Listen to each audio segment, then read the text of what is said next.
자, 그래서 지난 시간까지 우리가 뭔가 연구를 할 그런 베이스 프로젝트를 하나 시작을 해봤고요. 시작은 굉장히 미천하죠. 뭐 딱히 별다른 내용은 없고 지금은 실행을 하면은 그냥 이런 식으로 뭔가 원들이 쭉 표현이 되고 있는 거를 알 수 있었습니다. 자, 그런데 이게 조금 발전을 해서 최종 상태를 좀 상상을 해보면 우리가 나중에 이제 2D 로그라이크 게임을 만든다고 쳤을 때 이렇게 하나의 원들이 타일 정보를 다 담고 있을 거예요. 그러니까 애당초 이 지역이 뭐 갈 수 있는 지역인지 아닌지에 대한 정보도 있을 거고 실제로 게임에 표시되는 그 텍스처도 여기서 관리를 하겠죠. 뭐 물인지 불인지 어떤 모양을 출력을 해라 라는 정보도 분명히 담고 있을 겁니다. 자, 그렇다는 것은 이런 식으로 우리가 렌더링을 하드코딩을 하면 안 되고 이 정보를 어디서인가 관리를 할 수 있도록 다른 클래스로 빼서 관리를 하는 게 당연히 수월하겠죠. 자, 그래서 여기 뭔가 프로젝트 파일에 간 다음에 우클릭을 해가지고 추가를 눌러서 여기 새 항목으로 간 다음에 새로운 클래스를 추가를 해보도록 합시다. 이제 이 뭔가 맵을 관리할 거니까 보드라고 이름을 지을게요. 보드 게임에 할 때 그 보드. 자, 그러면 조금 기다리면 이런 식으로 새로운 파일과 새로운 클래스가 생성이 된 거를 볼 수 있고요. 이제 얘를 사용할 때는 뭐 어떤 식으로든 초기화를 이렇게 해가지고 여기에서 이제 맵 정보를 불러들여서 맵을 만들어주면 될 겁니다.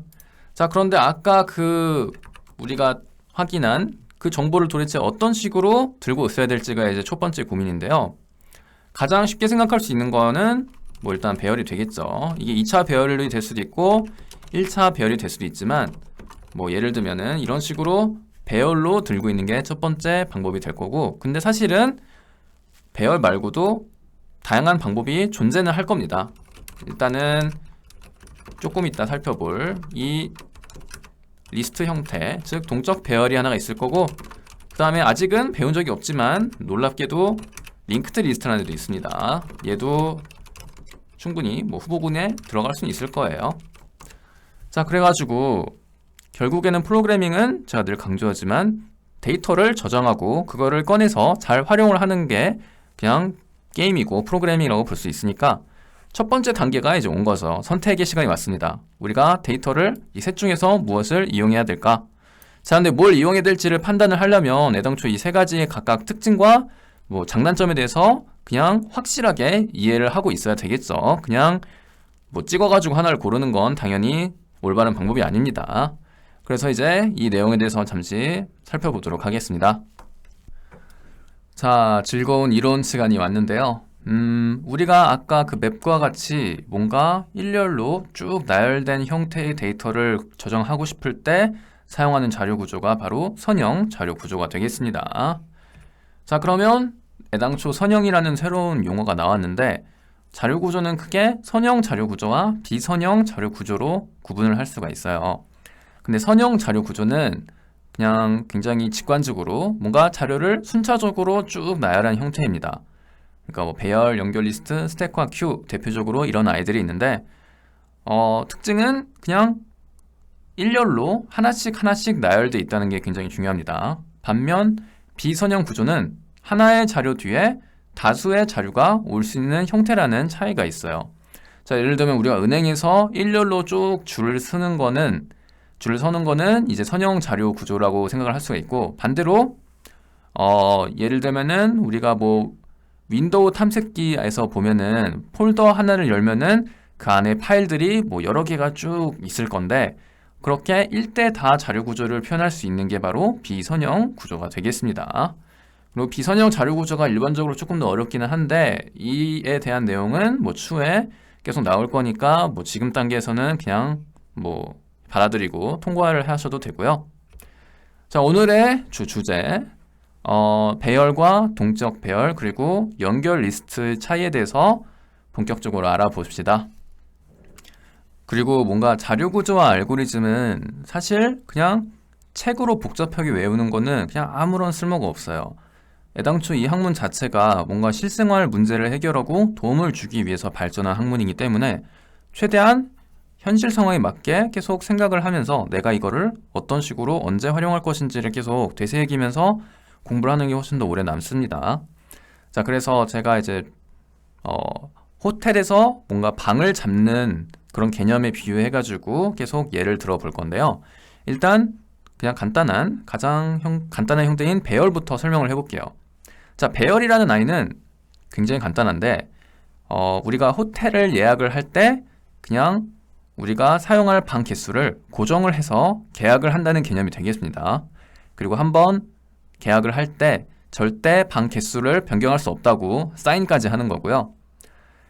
어쨌든 특징이라고 할 만한 건 뭐가 있냐면 연속된 방으로 배정을 받아서 사용할 수 있다는 특징이 있습니다.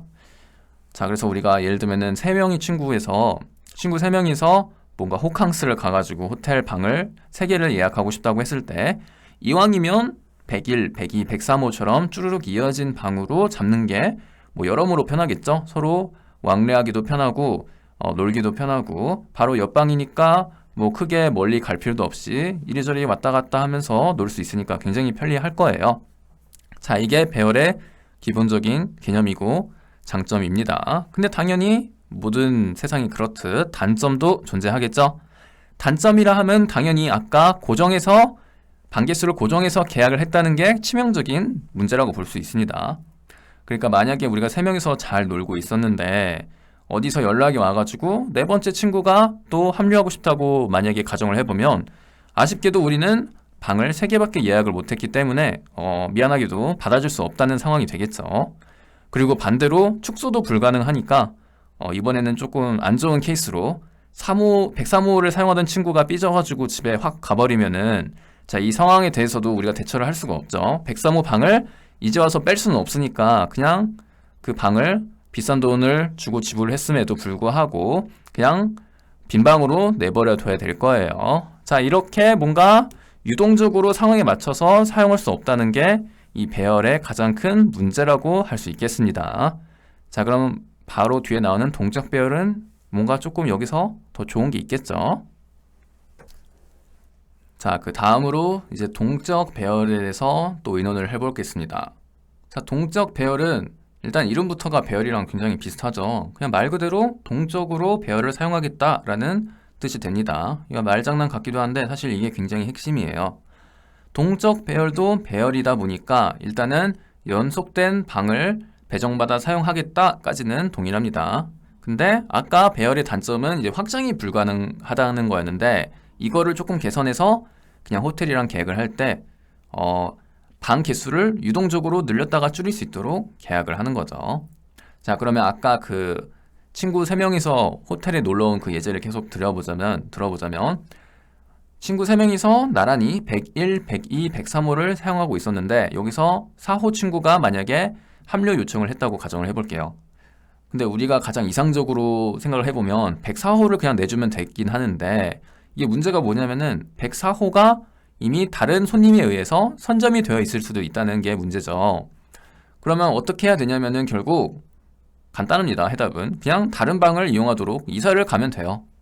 그래서 이제 호텔에서 104호가 하필이면 다른 손님한테 묶여 있으니까 이사를 요청을 해주는 거죠. 그래서 301, 302, 304, 304호 그러니까 이 4방을 쭈루룩 잡아준 다음에 손님들한테 이제 이사를 요청을 하는 거예요. 그리고 새로 합류한 친구는 304호에 들어가면 모든 그림이 굉장히 아름다워지겠죠.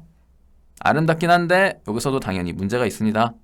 뭐 문제라기보다는 조금 부담이라고 하는 게 좀 정확할 것 같은데 이사 비용이 있다는 거죠. 이 101, 102, 103호에 놀던 친구들이 그냥 몸만 왔으면 참 좋겠는데 하필이면 그냥 여기서 살림살이를 할 것처럼 온갖 짐들을 다 들고 왔다고 하면은 각 2층씩을 뭔가 옮기는 것도 어떻게 보면 큰 부담이라고 할 수 있겠죠. 그래서 결국에는 동적 배열을 사용할 때는 어떻게든 이사 비용을 줄일 수 있는 방법을 강구해야 된다는 게 핵심이 되겠습니다.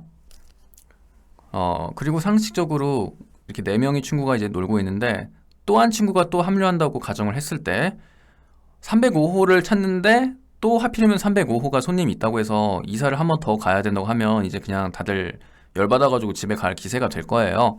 자, 그러니까 결국에는 동적 배열을 사용할 때는 이제 이사 횟수가 문제가 되는데 이거를 해결하기 위해서 어떤 방법을 사용하는지를 한번 알아봅시다. 자, 일단 동적 배열 할당의 정책을 보면은 실제로 사용할 방보다 많이 여유분을 두고 예약을 하는 게 일단 첫 번째 핵심적인 규칙이 돼요. 그러니까 이 예를 들면은 친구가 이번에는 그냥 2명만 놀러 와가지고 101, 102호만 사용하면 되는데도 불구하고 혹시 모르니까 그냥 여유분을 두고 103호까지 그냥 예약을 하는 거죠, 처음에. 자, 그러면은 이 상태에서 만약에 운 좋게 또 다른 친구가 합류를 한다고 하면은 이 예약된 상태였던 103호를 그냥 내어주면 되겠죠. 자, 이렇게 여기까지는 굉장히 아름다운데 또 여기서 문제는 뭐냐? 그럼 예약분까지 방이 꽉 차버리면 결국 문제는 아까와 같은 상태로 되돌아가는 것 같기도 해요. 자, 이제 104호는 또 하필이면 차 있을 테니까 이 네 번째 친구가 온다면은 아까와 같이 필연적으로 이사를 하긴 해야 되겠죠. 그런데 여기서 조금 다른 아이디어는 뭐냐면은 이번에도 분명히 이사는 해야 되는 건 맞지만 이번에도 방을 또 여유분을 두고 옮기는 게 핵심이 되겠습니다. 그러니까 이제는 방을 4개가 필요한데 4개에서 조금 더 많은 숫자, 즉 한 50%인 2개를 더 추가로 예약을 해가지고 이런 식으로 2칸을 또 비워두는 형태로 방을 사용을 하는 거죠. 자, 이게 계속 반복된다고 가정을 해보면 이제 뭔가 정말 대가족이 되어서 뭐 방을 100개를 사용한다고 가정을 해보면 실제로 여유분은 또 50개씩이나 되겠죠. 그러니까 데이터가 많아지면 많아질수록 이 여유분도 굉장히 많아지기 때문에 상대적으로 이사 횟수는 점점 줄어들게 된다는 그런 장점이 있습니다. 그래서 우리가 이사 횟수를 최소화하기 위해서 사용하는 방법은 이렇게 계속 여유분을 두고 예약을 한다가 이제 동적 배열의 핵심적인 내용이 되겠습니다. 그리고 이거 나중에 코드로 구현할 때도 이 부분에 대해서 조금 더 자세하게 언급을 드릴게요. 자, 여기까지 동적 배열에 대해서 이제 이해를 하셨으면 좋겠습니다. 자, 그리고 장단점에 대해서 얘기를 안 했네요. 자, 이제 동적 배열의 장점과 단점에 대해서 또 고민을 해보면 장점은 뭐 지금까지 얘기한 내용이 장점이 되겠죠. 그러니까 유동적인 계약을 할 수 있다. 이게 사실 굉장히 큰 장점입니다. 그리고 물론 이사 횟수가 조금 문제가 되었지만 이것도 아까 말한 그 방을 뭐 50%씩 추가 예약하는 정책으로 인해 가지고 어느 정도 뭔가 이 이사 횟수라는 문제도 어느 정도는 극복을 할 수가 있고요. 근데 이거 말고 단점이 하나가 더 있어요. 그게 뭐냐면은 중간 삽입 삭제가 어렵다라는 문제가 있어요. 자, 이게 무슨 말이냐? 자, 이제 호텔에서 또 6명의 친구들이 정말 오붓하게 잘 놀고 있다고 가정을 해볼게요. 101호부터 106호까지 사용을 하고 있는데 그런데 뭐 놀다 보니까 이제 뭐 104호에 있던 친구가 통금 시간이 되어가지고 집에 그냥 가버렸어요. 그러면은 이런 상황이 되는 거죠. 그냥 뿅 가버린 겁니다. 그런데 아까 말한 동적 배열의 특징상 모든 사람들이 다 연속된 방을 사용해야 된다는 게 문제예요. 이렇게 뭔가 방을 하나 비워두는 게 용납할 수 없는 문제이기 때문에 어쩔 수 없이 105호와 106호에 있는 친구들이 한 칸씩 이렇게 이사를 가야 됩니다. 네. 자, 그래서 반대로 뭐 추가되는 경우도 당연히 비슷한 문제가 발생을 하겠죠. 뭐 이렇게 5명이서 이제 놀고 있는데 6번째 친구가 와가지고 하필이면 그 친구가 102호에 사는 애랑 굉장히 친해서 103호에 뭔가 이사를 하고 싶다고 막 때를 부리면은 어쩔 수 없이 103, 104, 105, 5호에 있던 친구들도 그냥 한 칸씩 우측으로 이사를 해야 될 거예요. 자, 마지막 후보였던 연결 리스트에 대해서 알아볼게요. 일단 연결 리스트는 배열과 동적 배열과는 다르게 연속되지 않은 방을 사용한다는 게 일단 핵심적인 내용이 되겠습니다. 그래가지고 뭐 친구 4명이 왔는데 101, 202, 304, 205호를 각각 그냥 따로따로 사용을 하는 거고요. 다만 한 방에서 다른 방으로 넘어가는 뭔가 빠르게 넘어갈 수 있는 장치가 있다고 그냥 가정을 해볼게요. 조금 비현실적이긴 한데 어떻게든 텔레포트를 할 수 있는 뭔가가 있다고 가정을 해보고 그래서 101호에서는 202호로 이렇게 빠르게 넘어갈 수 있고 202호에서도 304호를 알고 있기 때문에 얘로 빠르게 넘어갈 수 있고 마지막으로 304호도 205호를 알기 때문에 이런 식으로 넘어갈 수 있다고 가정을 해보겠습니다. 자, 이렇게 연결되어 있기 때문에 우리가 연결 리스트라고 하는 거고요. 연결 리스트는 한쪽 방향으로만 이렇게 단일로 연결이 되어 있는지 아니면 양쪽 방향으로 연결이 되어 있는지에 따라서 또 구분을 할 수 있는데, 일단은 양쪽으로 연결이 되어 있다고 가정을 해볼게요. 이런 식으로. 그래서 어떤 방을 기준으로 내 이전에 있던 아이랑 내 다음에 있는 아이, 이렇게 서로 앞뒤로만 알 수 있는 상태가 된 거고요. 이렇게 뭔가 구성을 했을 때 장점과 단점을 생각해 보자면, 일단 장점은 뭐냐? 아까 동적 배열에서 문제가 되었던 중간 추가 삭제에 이점이 있다는 게 거의 어떻게 보면 유일한 장점이라고 볼 수 있습니다. 이게 무슨 말이냐? 자, 이제 만약에 또 새로운 친구가 왔는데 걔가 뭐 여기 502호에 배정이 되었다고 가정을 해볼게요. 이렇게. 그런데 이 친구가 202호에 살던 애랑 너무 베프여가지고 꼭 자기는 202호 다음으로 위치하고 싶다고 때를 쓰면은, 아까 동적 배열에는 이거를 조금 처리하는 게 부담이 되었지만 이번에는 어떻게 하면 되냐면은 그냥 이 장치만 서로 끊어주고 연결만 바꿔주면 돼요. 이런 식으로 이렇게 바꿔주고 이전 연결도 이렇게 이어주면 정말 눈 깜짝할 사이에 뭐 연결 리스트가 뭔가 새로 갱신이 된 거죠. 이렇게 중간 추가와 삭제가 굉장히 편리하다는 게 이 연결 리스트의 가장 큰 장점이 되고요. 근데 이 방법의 단점은 뭐냐면은 n번째 방을 바로 찾을 수 없다는 문제가 있어요. 이게 소위 랜덤 액세스라고 하는 건데, 이미 접근. 이게 무슨 말이냐? 자, 이제 친구 5명이 이렇게 잘 오붓하게 있는 상태인데 갑자기 경찰이 들이닥쳐가지고, 야, 너희들 중에서 세 번째 방에 있는 애는 몇 호에 살고 있어? 라고 갑자기 뜬금없이 물어보면은 사실 이거에 대해서 뭔가 답변을 할 수가 없어요. 유일하게 찾을 수 있는 방법은 뭐냐면은 맨 첫 번째 있던 애를 기준으로 내가 첫 번째니까 그 다다음 애라는 걸 알 수 있으니까 이렇게 타고 뭔가 워프를 2번 타고 가야지만 그 세 번째 아이가 502호에 있다는 걸 알 수 있고요. 아까 동적 배열과는 다르게 이런 식으로 뿅 하고 순간이동을 할 수가 없다는 게 어떻게 보면 굉장히 큰 단점이 되기도 합니다. 자, 이게 장단점이었고요.